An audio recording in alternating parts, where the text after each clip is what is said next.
ver, Luis Miguel, tú haces una pregunta y la planteas que si México está listo para envejecer. Yo estoy listo, pero no sé si el país.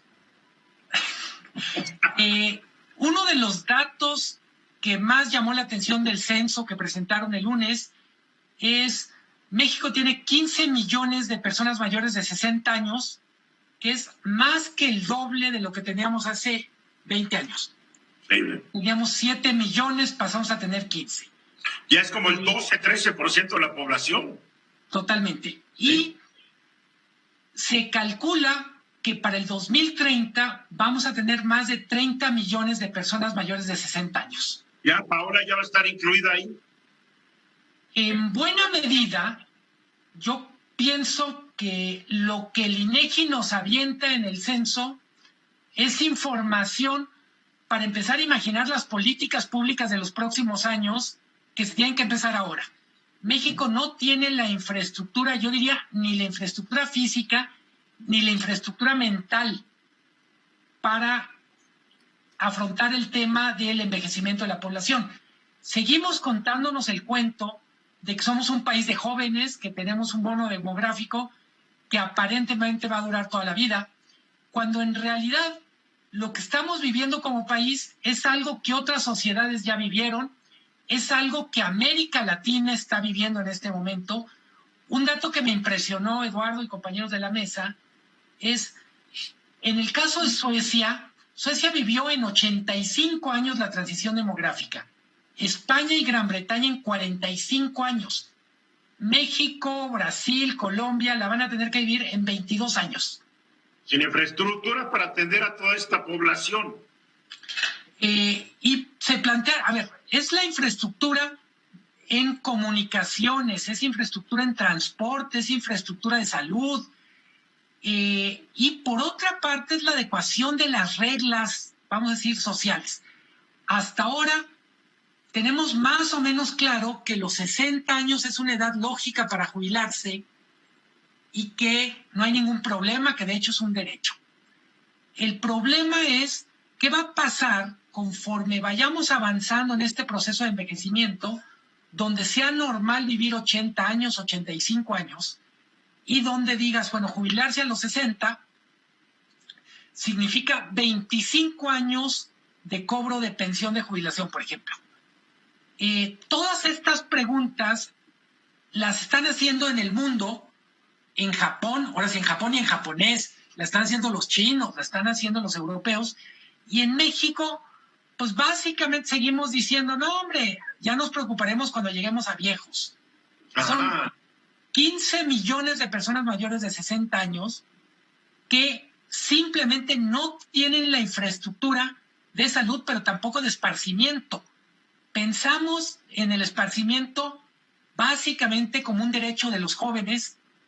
En el artículo que publico hoy en El Economista, empiezo con una cita de una activista de Estados Unidos que creó un movimiento que se llama los Grey Panthers, que es algo así como las panteras grises.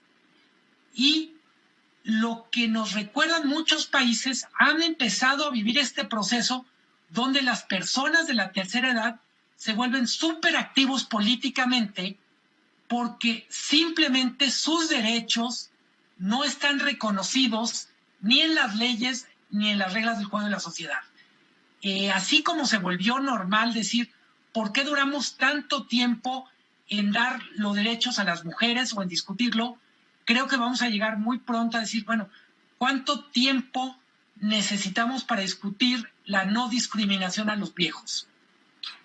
Y vaya que va a ser un problema. Hoy la expectativa de vida es casi de 76 años. Alguien se retira a los 60, ¿qué va a hacer 16 años de su vida?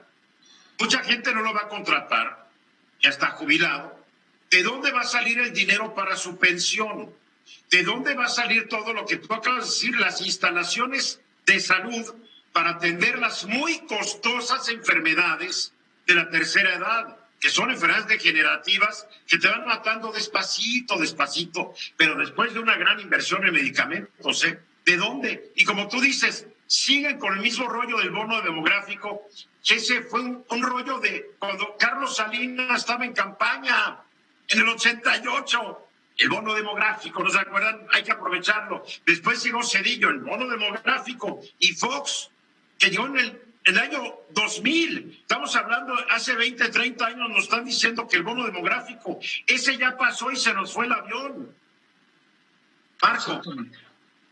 Yo creo que es urgente entrar en este tema. Tiene muchas consecuencias en diferentes niveles y diferentes aspectos. Es urgente crear una especie de comisión, consejo, que empiece a desgranar todas las acciones que tenemos que desplegar. El destino ya nos alcanzó. Es urgente empezar a actuar. Si no, vamos a generar una crisis institucional, social, productiva y social de grandes consecuencias para el país. No lo traemos en la agenda y los cambios que se requieren hacer son cambios de diferentes niveles, algunos de gran calado, que necesitarían reformas profundas que tendríamos que discutir y acordar en el corto plazo. No lo traemos en la agenda y la fotografía que nos presenta el censo es que esta realidad ya llegó. No está distinto para las personas mayores, que debería estar haciendo algo, no sé qué estén haciendo. Paola. A ver, Marco, en esta parte sí existe ya una comisión, que es la Comisión de Grupos Vulnerables, donde uno de los grupos son los de adultos mayores, y ya hay muchas iniciativas de ley que contemplan y que están ahorita en las comisiones trabajándose, donde ya también las empresas y las dependencias públicas deben al menos incluir en su nómina al 2% adultos mayores. Entonces, yo creo que sí se ha trabajado en el tema de adultos mayores y como dice Luis Miguel, en unos años ya será un país no de jóvenes, ya seremos un país de adultos mayores y debe de haber medidas porque a todos nos va a tocar y yo creo que también el programa que se implementó de apoyo a adultos mayores que inició con el apoyo mensual es muy importante porque... No podemos seguir con apoyos mensuales los próximos 40 años, no, porque ese pero, dinero tiene que venir de la gente que trabaja y cada vez va a haber menos trabajadores. Sí, Eduardo, pero te voy a decir algo, Luis Miguel. Solo por recordar lo obvio, en el COVID, uno de los grupos más golpeados han sido los adultos mayores. No pueden trabajar, literalmente los borramos del mapa productivo. Es cierto. Esta fue una producción de Grupo Fórmula. Encuentra más contenido como este en radioformula.mx.